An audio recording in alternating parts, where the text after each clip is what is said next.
Okay, here we are, coming to you from the new studio.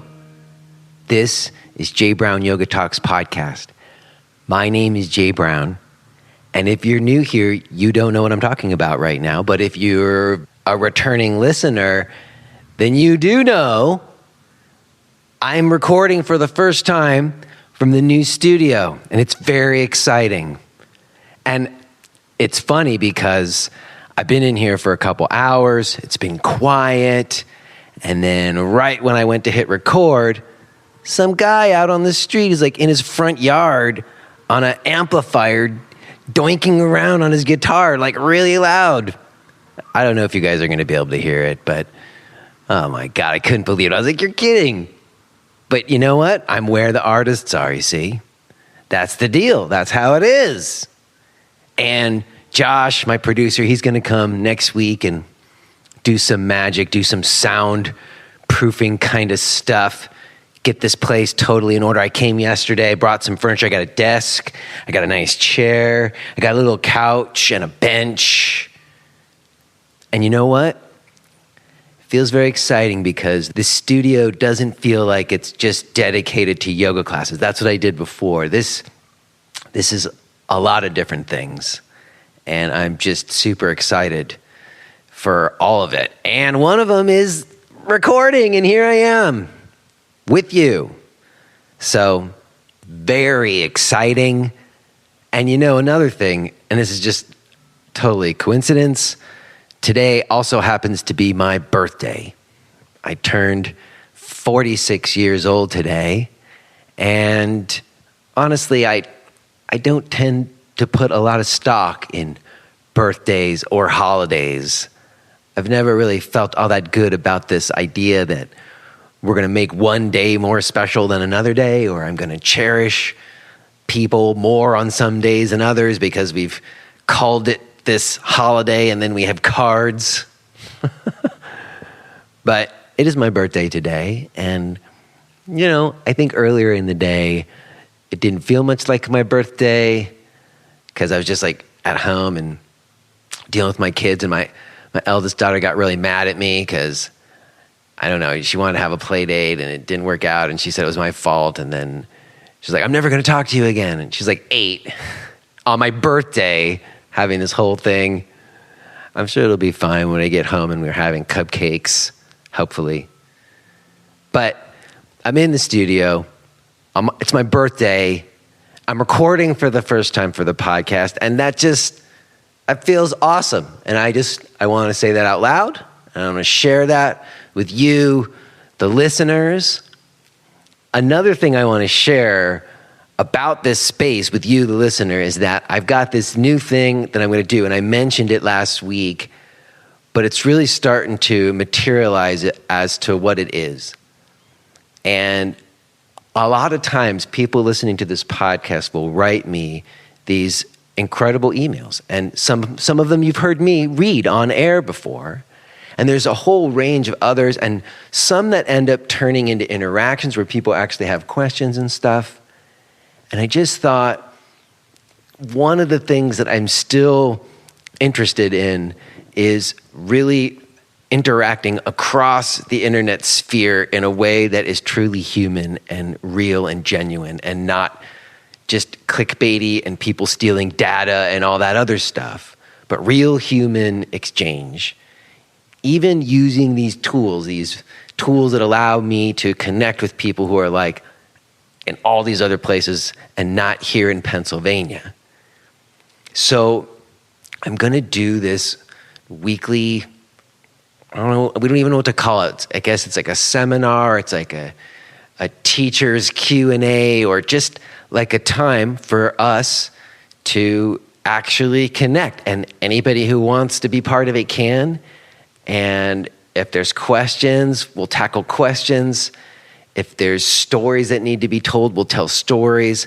I'm sure, like, I'm going to have stuff that I want to say, like stuff that I never really get to talk about in these podcasts. As long-winded as I am in these intros, there's still like all kinds of stuff about practice, whatever. So I'm really excited about this new project, and I'm going to be telling everybody all the details coming forward. But if you're someone who listens and you want to engage me and these conversations more, this is going to be a really unique and special way to do it. So look for it. Okay, today on the podcast, I'm talking to my friend Joe Simek. And Joe and I met, some while back. He reached out after listening to the podcast and hearing that I was moving to Pennsylvania. He invited me to come teach a workshop at his place, Dragonfly Yoga in Doylestown, Pennsylvania. And it was a wonderful day, and we hung out afterwards and had tacos. We talked about that, and I really connected with Joe. I really appreciate what he and Alexis are doing there. And we were having a conversation over tacos, and we continued that conversation in this podcast. And we touch on all kinds of really cool stuff in terms of just the business models of yoga. But also, Joe is a foster parent and has a nonprofit where he helps foster kids. So it's a pretty special conversation. I was really happy to have had it, and I'm psyched for you to get to hear it today. Before we do, let me mention that today's episode is sponsored by yogaanatomy.net, the online education resource of Leslie Kaminoff and Amy Matthews, co-authors of the well-known book, Yoga Anatomy. You probably know who they are, but if you don't, I encourage you to go back and listen to the episodes that I recorded with them. They're both completely brilliant. Not only are Leslie and Amy friends of mine, but in the last 10 years, there's only been 2 occasions where I had time to just be a student. And on both of those occasions, I chose to study with Leslie and Amy. In fact, if you take Leslie's principles course, then you will see me taking the course alongside you, because I just happened to be in the group that they were shooting for the online course. And I tend to ask a lot of questions. So you're going to see me if you take the course online. I also have used their 20-hour foundation course as part of my teacher training for years. If you need to study yoga anatomy, or if you just want some deep yoga learning, I highly recommend going to yogaanatomy.net. Let me also mention my stuff. I'm going to be at the Feathered Pipe Ranch, July 14th through 21st. There's still some time left. I'm also going to be in Carlisle, Pennsylvania on August 4th at Anahata Yoga. I'm going to be in Falls Church, Virginia, August 10th through 12th at the Yogi Underground. And I'm going to be in Rye, New York at Wainwright House, August 26th. You can find out about those gigs and more. You can listen to the archives of this podcast and read my blog and find my online yoga video offerings. Speaking of which, once again, we're going to give the podcast listeners a discount. You can use promo code JOE15 for 15% off. That's promo code JOE15 for 15% off any of your DVD downloads or online workshop purchases. All of that stuff can be found at jbrownyoga.com. If you would like to show us some support, we would really appreciate that. You could go to a blog or podcast page and make a direct donation, or go to Apple Podcasts and iTunes and write a review and give us some stars. It's super helpful when you do that. So thank you to everyone who does. Other than that, let's see. I've got some more podcasts that I'm going to be rolling out in the next few weeks that are these grassroots people doing their own thing, as I discussed last week. I've also secured some very interesting talks that I'm not going to tell you who they are yet, but good stuff is coming, you guys. Maybe I'll say a little more about that on the other side. But for now, let's go ahead and get to this. Let's listen to me talking to my friend, Joe Simek. Hello. Hello. What's up, man? Hey, how are you? Cool, man. How's your day going so far? It's going well. You know, smack dab in the middle of the yoga hustle. Yeah, I know what you mean. I mean, yeah. What's your Wednesday normally look like? Wednesday mornings, I actually teach at some local elementary schools. I do yoga therapy with their emotional support kids, which is really, really interesting and challenging and pretty rewarding. And then, a lot of behind the scenes stuff for the yoga studio. When you own a studio, you're in front of a computer way more than you thought you'd ever be. I know. Just doing that stuff. Well, and then, yeah, I was just going to say that I had that same experience when I had the center too. I think some places have like managers that do stuff, but when you do everything, then you end up spending a whole lot of time on the computer usually. Yeah, that's very true. It's my wife and I, Alexis and I, and we share the duties, but because I had a whole nother life as like a web guy, I'm the guy in front of the computer more often than not. So, but it's good. Well, I had a great time when I visited you at Dragonfly in Doylestown. I got to come back and see you again. Totally. And, it's funny. We had that great talk when I was there last time over that awesome food. What was that place called? Oh, it was Sabrosa Tacos, yeah. Sabrosa Tacos. Those are some good tacos. I still remember them fondly. And we had a good talk over those tacos. And I was sort of thinking about, what should we talk about now that we're going to be on the podcast together? And, one of the things that I was thinking about, which is like why I think you and I kind of hit it off some, is that, before I was like a yoga person or whatever, I had a whole other incarnation as like a starving musician. And, yes. I remember there was like a time in my life when I was doing both, where I was like still playing in this like kind of Ramones-esque rock band called Dead Blonde Girlfriend. Shout out to my man, Joey. I don't know if Joey ever listened to the podcast, but if Joey listens to the podcast, he was the head of that band. I was just the bass player. I just showed up and like did my best to rock out as hard as I could every time. And I was teaching a full schedule of classes too. And I remember like it was like a Wednesday night playing late for the sound guy and like totally annoyed because I had the early morning class. And eventually I decided, I'm going to make yoga my thing and I'm going to let go of trying to be a musician, which I was never really all that good at anyways. Yeah. So you were a starving musician and a starving yoga teacher. Well, yes. I tried to wear both hats for a while. Yeah. But at some point it felt like a choice had to be made, one or the other.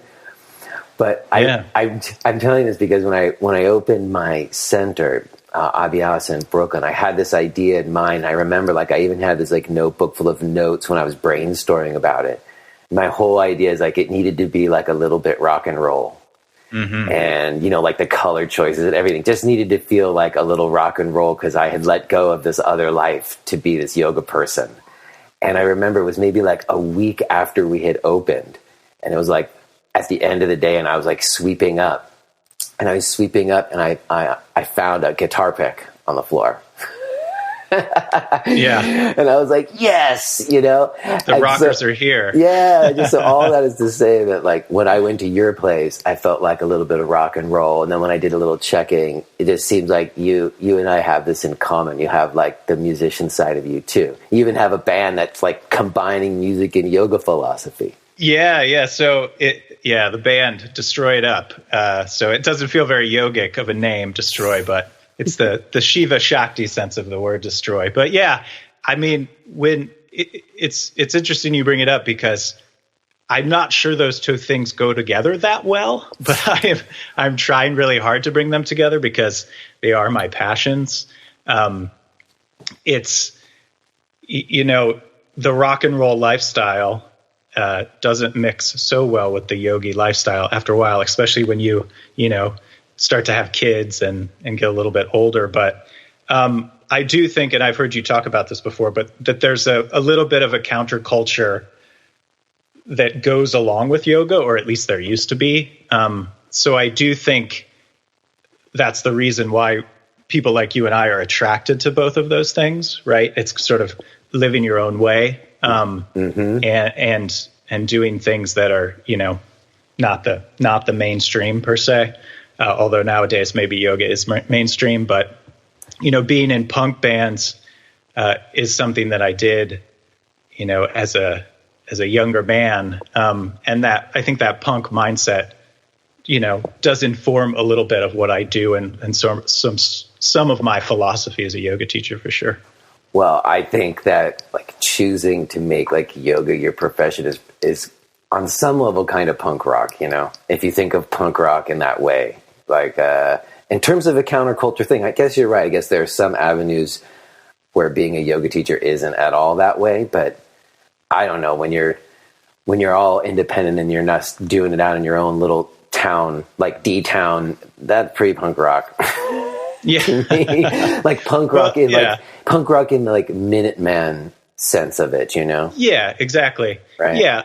Doing it, small, like I think the term that gets thrown around a lot with music is do it yourself, right? DIY. And that's very much, been our mentality with the yoga studio, right? Is to be the alternative to gyms and to, bigger yoga spaces even. When Alexis, my wife, and I first opened our studio, it was across town, and it was like in this little industrial section of town, and it was hard to find, and it was old school, it was like one room, everything was done via paper, and it was really like a very tight-knit yoga community. And it's not that we've gotten that much bigger. I mean, our space is still pretty small, but we've gotten a touch bigger, but we've tried to keep that community aspect. Actually, one of the sort of running jokes I always tell is that when we first opened that space, the smaller space across town, we had some like good friends over, and, we burned some sage and kind of sat around and set our intentions for the space. And we didn't talk about it beforehand. And both of us really said, we want this place to be a community, right? We want to build community. That's what we were all about. And I often say to Alexis, I'm like, when we did that, we should have said we wanted to make money. You see, you said it with the sage. I hear you, but you could have said both. Maybe it could have been we want a community and we want to make enough money. We want to make a little bit of money. But, we do make money. And we support 2 kids, and we both teach yoga full time. Yeah. And in a lot of ways, that's like a daily miracle. I mean, it's a wonderful thing. Well, I think that's another thing that you share. Frankly, I don't know a lot of people who fit the description that you just fit. And I'm the same, raising kids and still toughing it out in the, as you said, yoga grind. Mm-hmm. We share that in common, although I kind of want to go back first before you open the center still, because another thing I saw when I was like getting ready to talk to you, I saw you don't have like an extensive bio online, but there's this one line in your bio that sort of stood out to me. It said, lose weight, get sober, and abandon the corporate grind. Yeah. So I'm sort of curious, like, which one of those came first? Right. Oh, that's a good question. Well, I mean, my yogic path really mirrors Alexis's, my wife's. She, without her, I definitely would not be a yoga teacher. When we graduated from college at the same time in Arizona, and we moved to Chicago together, and she had done some yoga in college. I definitely did not. I was playing in punk bands and drinking a lot and doing all that stuff. But when we moved to Chicago, she started doing a little bit more, and this great opportunity actually arrived just a short walk from our apartment, and that was a yoga studio called 8 Limbs, and they were offering their first yoga teacher training. This is on the north side of Chicago, and it was a couple of different teachers. Probably the most well-known is Gabriel Halpern. He's like an Iyengar guy, but there were some other people that owned the studio. And she decided to sign up for the teacher training and went through what I think was a really good teacher training and then started to teach there. So, being the supportive, boyfriend that I was at the time, I started to go to her classes. And, for a while, I think you can do asana classes and sort of not really be fully present. I think especially when you've got your mind on rock and roll and music and things like that. But you were like out late night partying and you like got yourself cleaned up enough to get to class for the girl. Yeah, pretty much. I mean, I was definitely overweight, not hugely overweight.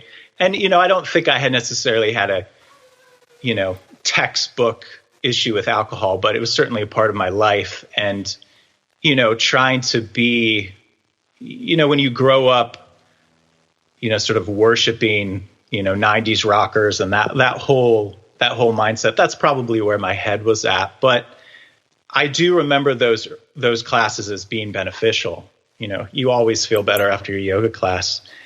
I think of that as like those early seeds that get planted. Yeah, totally. Because I had that too, where I like went to yoga classes at some time when I was really fucked up, and like I remember thinking, oh, this makes me feel better, but I was so fucked up I didn't like get into yoga at that time. But later on, those seeds that got planted were when I was really in a desperate place and I needed to do something. That's where the sprouts came from. Exactly. So, fast forward, we decide that we want to settle down. We don't want to live in Chicago. So we moved to Bucks County. Alexis is originally from here. And she decided right away that she wanted to open a yoga studio in Doylestown. And, I was all for it. I was working at the newspaper actually across the street. I saw that you have a degree in journalism. Is that right? I do. Yeah. So I flirted with that in a couple of different ways. I wanted to be a music journalist. That was sort of my main passion. And I did write for like a handful of magazines here and there. I worked at the paper. Mainly it was in advertising. Before that, I was doing like sea of cubicles in a publishing company, like, 9 to 5, commuting an hour each way. A decent job, but, pretty miserable. So while she sort of opened the studio, I was working across the street, and it was nice because I would finish my shift around like 5 or 6 and I would walk over and do her evening classes. And I think I started to buy in a little bit more. What does that mean, buy in? Like, you started to think, oh, maybe there's something to this yoga thing? Yeah, well, it's funny. I teach asana. I teach asana classes all the time, but like, I'm not a huge fan of asana. The thing that people always laugh when I say that, but the thing that really attracted me to the practice was pranayama of all things. And I was thinking about that recently. And I think that seed got planted because when Alexis was in her teacher training, I remember her saying to me, my instructors were joking, today we're going to do a bunch of pranayama. And they were like, make sure you might need a ride home, right? After you do a bunch of pranayama, it can really sort of change your mindset. And me, I'm thinking, guy who's at the bar all the time, like, wait, you can get buzzed doing yoga? Like, can you breathe and somehow get a buzz, which obviously is not what it's about at all. But you talk about the seeds being planted. I was very much into like, okay, how can I change my mind? I don't care about my body, but obviously I've got some anxiety. How can I change my mind? And the breath seemed like, for whatever reason, a more direct way to do that. So I started buying in with the pranayama a little bit. The asana classes felt good.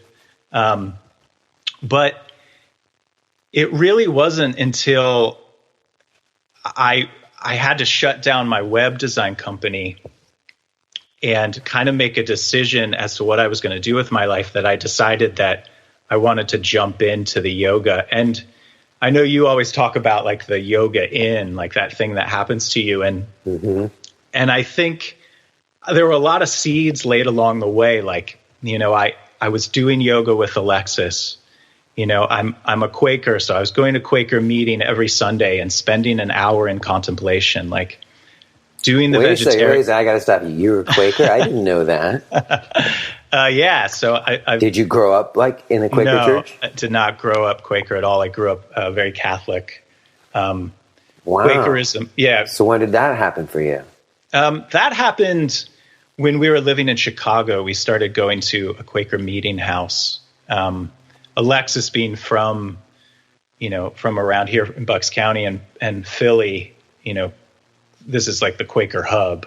This is where they sort of settled back in the day when they came over from England. So she had some exposure to it. And as we were sort of searching for something that we could sort of both come together in, I had not been really a practicing Catholic for a little while. So we decided to check out, a Quaker meeting, and ended up getting married in a Quaker meeting house when we moved back to Bucks County, and have been going ever since. So, I think of Quakerism and yoga.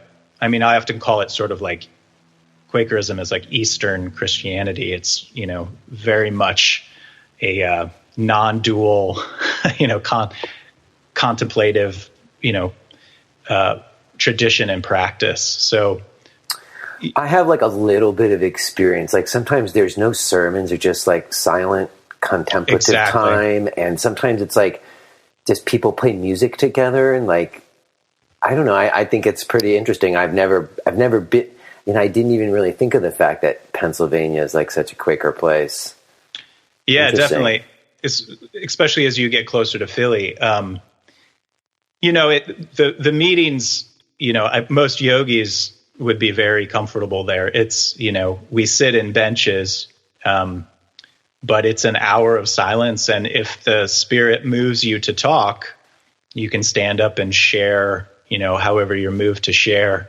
And the reason they get the Quaking name, it was sort of like a, people who weren't Quakers would call, a bunch of Quakers. They would stand up and sort of testify and quake with passion. And it's been a really nice community, and also a nice, it goes so well with the yoga. You spend all week doing meditation technique or asana or pranayama, whatever, and then you get a chance to sort of just sit and listen for that hour on Sundays. So, wow.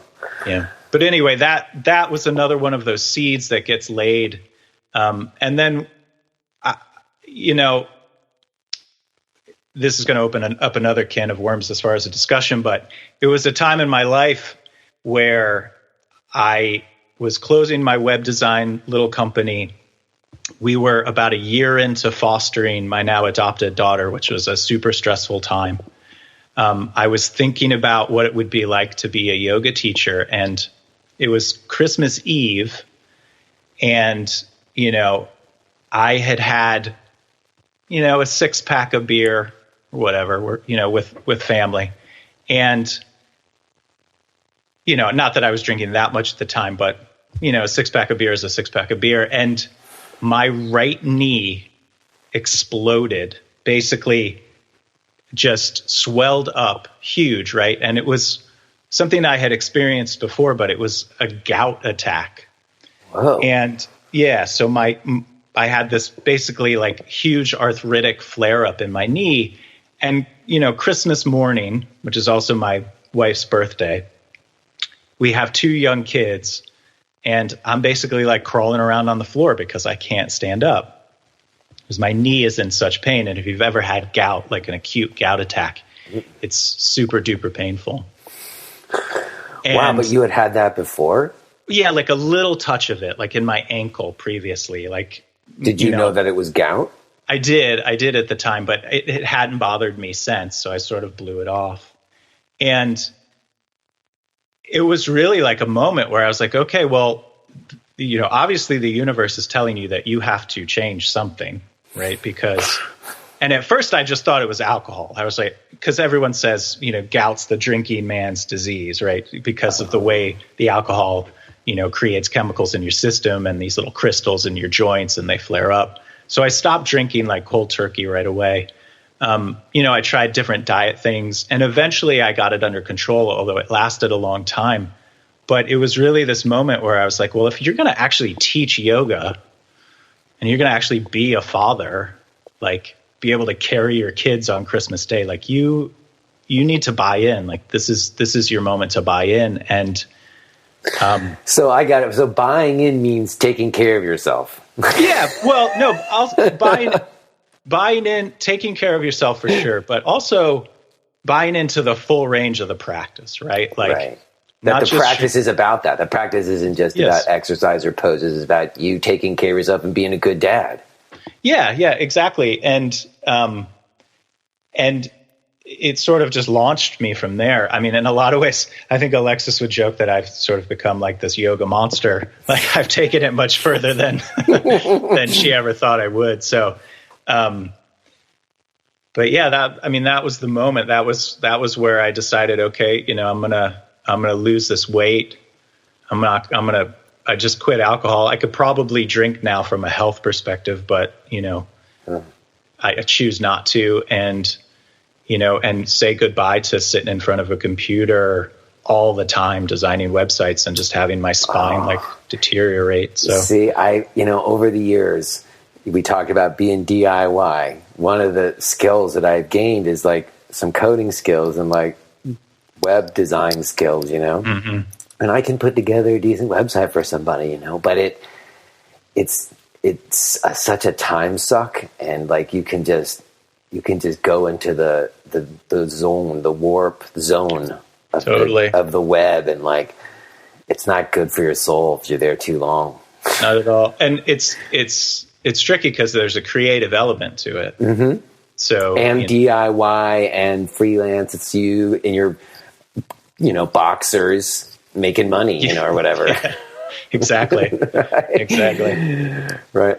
Well, I guess I'm sort of curious a little bit about, I don't know, you made reference to the anxiety, and like you and I, we started by talking about being in punk bands, and I just I'm flashing to like images of myself, screaming into microphones at the top of my lungs, and that there was like a deep thing in me. I've talked about it a bunch of times with my mom that was sort of, fueling that led to my in, which you just told us about.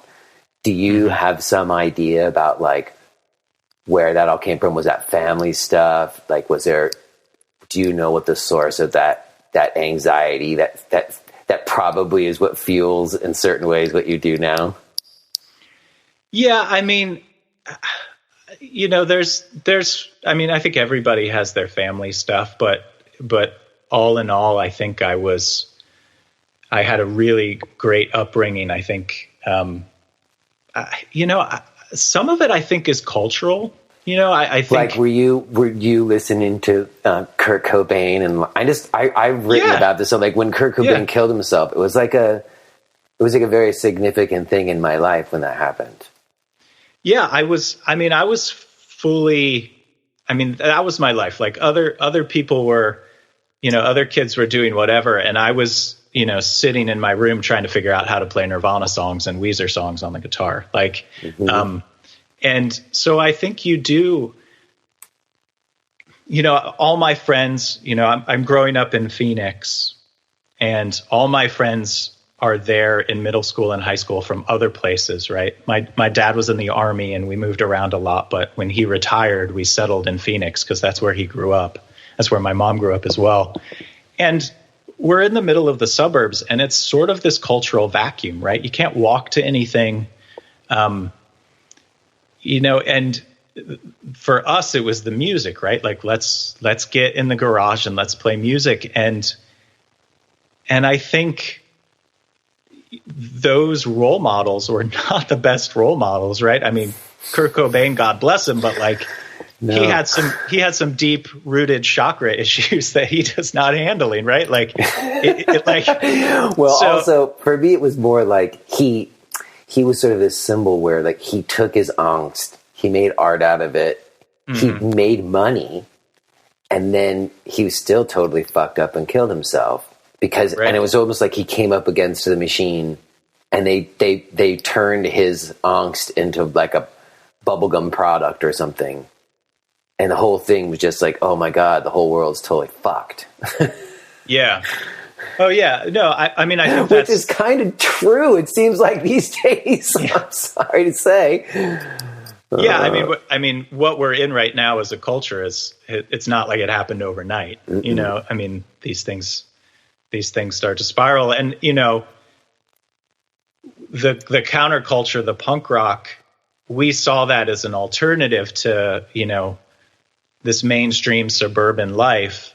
And, when you feel outside of the mainstream, that in and of itself can give you anxiety, even if you aren't really, right? I think a lot of people's problems, come from that perceived, thing that they feel like they they may or may not be outside of the mainstream, but they feel like they're outside of the mainstream and they don't know where they sort of fit in. And I think the drinking and the anxiety and things like that is just a mix of all those things in one. Mm-hmm. And it's interesting parallel. It does seem like in terms of like lifestyle choices, you know, like the indie rock world that existed in Seattle at one time and like the yoga scene before it went mainstream, they both got co-opted. Mm-hmm. And then there's large corporations, you know, putting out like shows with people wearing flannels and, you know, and then now there's Instagram. So there is like a parallel there, it seems. Yeah, for sure. I think we're right in the middle of, you know, well, maybe we're on the other side of the tipping point with yoga, but yeah, I think that's a really apt analogy. Yeah, well, we can get to that. I also wanted to ask you, because you dropped it, and I knew this about you because we talked about it over the tacos, that you chose to be a foster parent, and I'm very intrigued by that choice. How did that come about? Did you want to do that from the beginning, or was that because you guys couldn't conceive on your own? And I hope that's not too personal a question to ask. Oh no, not at all. I think that's an important question. Yeah, it's a little bit of both. I mean, it's funny. Alexis and I talked about adopting on like our third or fourth date. It's something that we thought would be important to do.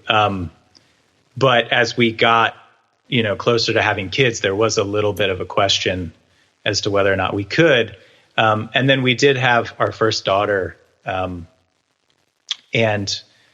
when it came time, you know, to think about kid number two, it was like, well, you know, Alexis was like, I don't really want to be pregnant again. And I was like, I don't blame you.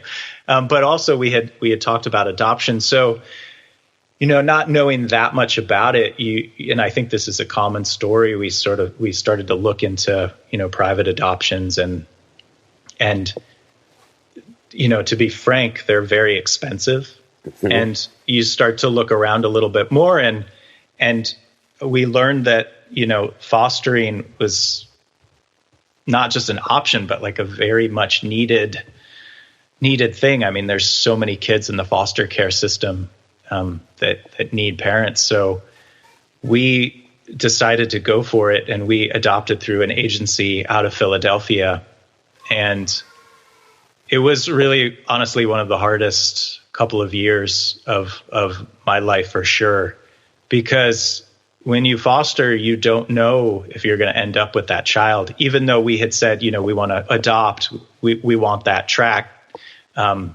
We'd like a child that's younger than our biological daughter.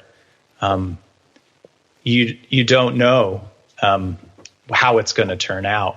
And so we spent 2 years fostering, and that's tough. I mean, that looks like, you know, visits from caseworkers and agency people to make sure you're being a good parent. You know, they're shaking cereal boxes to make sure you actually got food in your cupboards. And because somebody somewhere along the line did that, put up fake food in their closet or whatever in their pantry.